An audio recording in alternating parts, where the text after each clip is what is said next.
আজকে রান্না করব হচ্ছে চিংড়ি মাছের পাতুরি। তো চিংড়ি মাছের পাতুরি রান্না করার জন্য প্রথমে হচ্ছে আমি চিংড়ি মাছ ধুয়ে নিচ্ছি। এখানে কিছু মাঝারি সাইজের চিংড়ি মাছ আছে, খুব বেশি বড় না আর হচ্ছে একদম ছোট যে সেরকমও না। তো তার মধ্যে হচ্ছে আমি দিয়ে দিলাম রসুন বাটা, আর হচ্ছে দিয়ে দিলাম পেঁয়াজ বাটা, তার মধ্যে দিয়ে দিলাম হলুদের গুঁড়া, তারপরে মরিচের গুঁড়া, তারপরে আবারও মরিচের গুঁড়া, এরপরে দিয়ে দিলাম লবণ, তারপরে দিলাম আবারও মরিচের গুঁড়া। ওই যে বললাম না, সব কিছু কম বেশি হয়ে যায় উল্টাপাল্টা, ওই রকম, তাই আর কি। এরপরে দিয়ে দিলাম কিছুটা পেঁয়াজ কুচি, তার উপরে দিলাম ধনিয়া পাতা কুচি,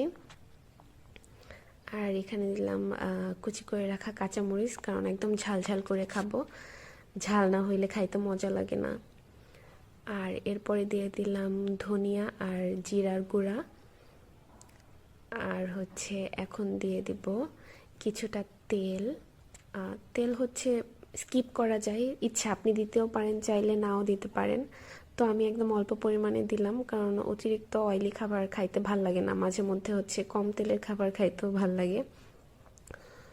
তো এখন হচ্ছে একদম হাত দিয়ে ভালো মতো চটকে চটকে মাইখা নিব সবগুলাকে।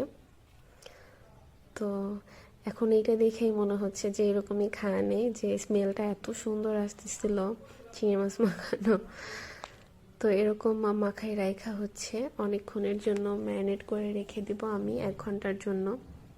ফ্রিজে রাখবো, কারণ ফ্রিজে না রাখলে বাইরে যদি রেখে দিই তাহলে হচ্ছে মাছগুলো থেকে পানি ছেড়ে দিব, আর যেহেতু আমি এটা পাতুরি করব, পানি ছেড়ে দিলে সমস্যা হয়ে যাবে।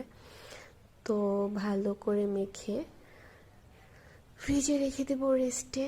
আর পাতুরির জন্য এখানে আমি লাউ পাতাগুলোকে হচ্ছে সুন্দর করে কেটে কাইটটা বাইছা ধুয়ে রাইখা দিছি। তো এখন একটা একটা করে লাউ পাতার মধ্যে আমি একটা একটা করে মাছ দিব।